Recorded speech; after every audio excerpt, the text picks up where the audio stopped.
You are only subject to what you hold in mind. Everything is going on by itself, in and of itself.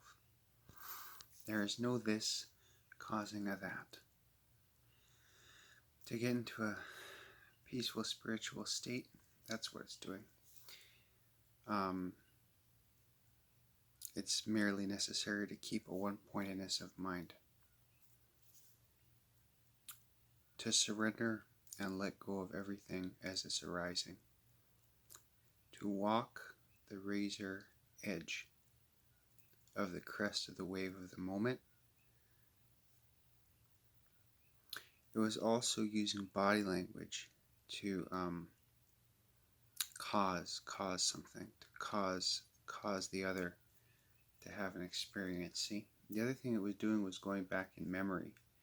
So it would remember something, and then it would paint a picture of it with its words, and it thought if it used its hands and its body, it would be able to illustrate that picture. So in a way, that's what it was doing. You are what is. You already is what is. It would repeat sound bites. I is. Yeah, you is, Becky. I is. Yes, if there was no is, there would be no one to say what is. And then I would question the contradictory nature of the teaching. See, it wasn't my teaching, it was the teaching. The contradictory nature was that the teaching said that the thoughts, there is no communication. So then the question in my mind was, well, then how did I know or pick up on these thoughts? Where did they come from? If there's no communication, right? They were my thoughts. This thing, what am I? That's the question. What am I? What am I? What am I? What am I? What am I? It's a very good question to ask yourself. And what I find is that on the particular I that I find is, this is a Vedanta teaching, actually. The Vedanta teaching is that the I is the mind as it arises. The I is the mind as it arises. The I is the mind as it arises. And it is illusory. And then what it would do is it would project its thoughts and add its thoughts onto it. Say, hey, these are my thoughts. I love these thoughts. These are my things. This is my person. This is my love. This is my special puppy. This is my special rainbow pigeon bird. This is my special ring. This is my special beard. This is my special face. This is my special room. And then it would hunt for another possession to grab a hold of out there, make it mine. Because, wow, once something is mine, it instantly changes dimension, the magic of mine. Oh, this was just a watch. Well, now this is, and then it would repeat. So I always knew that there was an inauthenticity to what I was doing, considering myself a teacher, repeating things that I had heard. But I also heard that as long as the teaching was given a name and told that I heard it from, instead of this my teaching, it would be an authentic teaching. So I followed.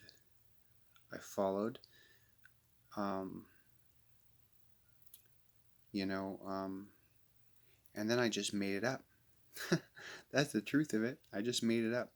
Most of my experience of the last few years is that I've made it up. So I've made up my own identity. What am I? Self-created identity. What am I? It shifts. Because true story. Sometimes I will have memories of dreams. When I remember a dream, I'm able to have a memory of a dream.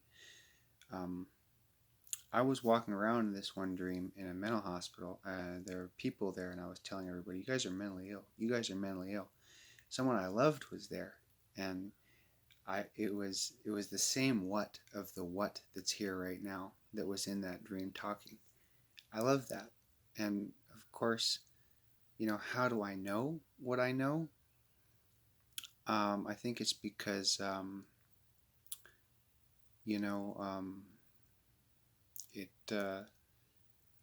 it's a pattern recognition. See, I'm making it up again, yeah? Trying to dissect this ego, trying to figure to go deeper into the nature. The interlocking mechanism. Well, if I'm thinking about Kleenex, I can't be thinking about toilet paper, obviously, but the association is there. So I would learn a lot of things about spirituality, and then I would put them back in my own words. So I was basically putting things into my own words.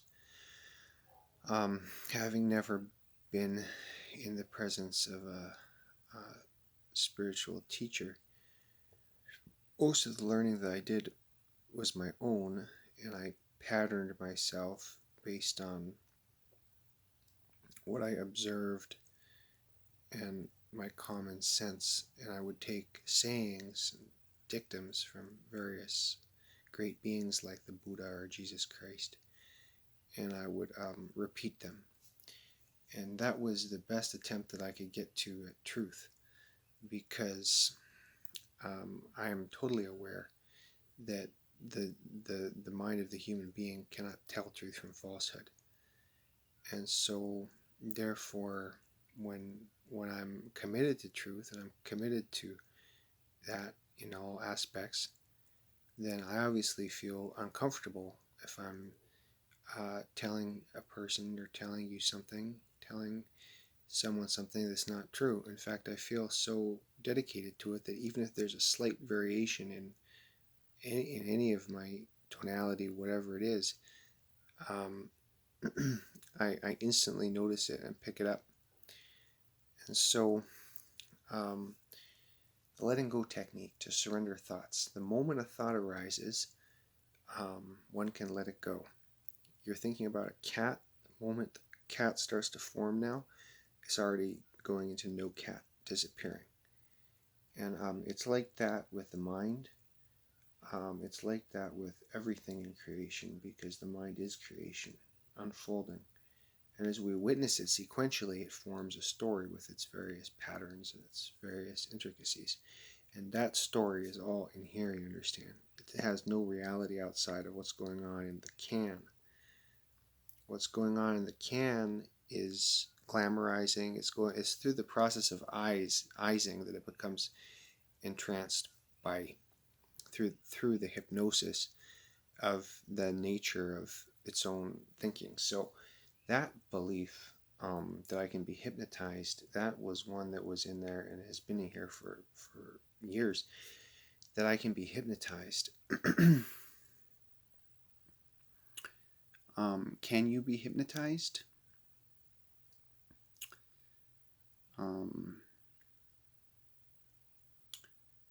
So the next thing that happened was that the things that I had heard reinforced the same thinking that was going on sequentially in time before I heard those things. So that was really a conundrum, because then I'm hearing these practically intellectually copywritten ideas, which are telling me what I know already, and that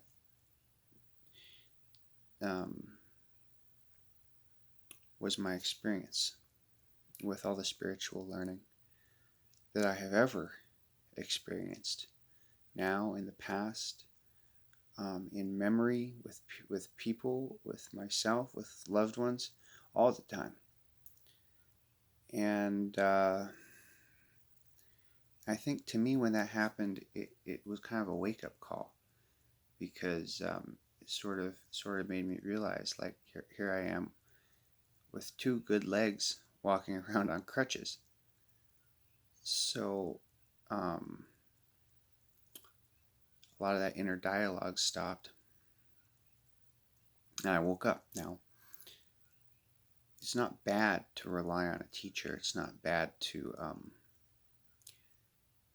uh, to learn about any subject, any topic, about anything, and from anyone. Um, there's no problem with it whatsoever. And actually, one of the things that I've gotten from it is that knowledge base is added to my own. So now, um, I really understand where I'm coming from more deeply than prior to my education. And so I'm going to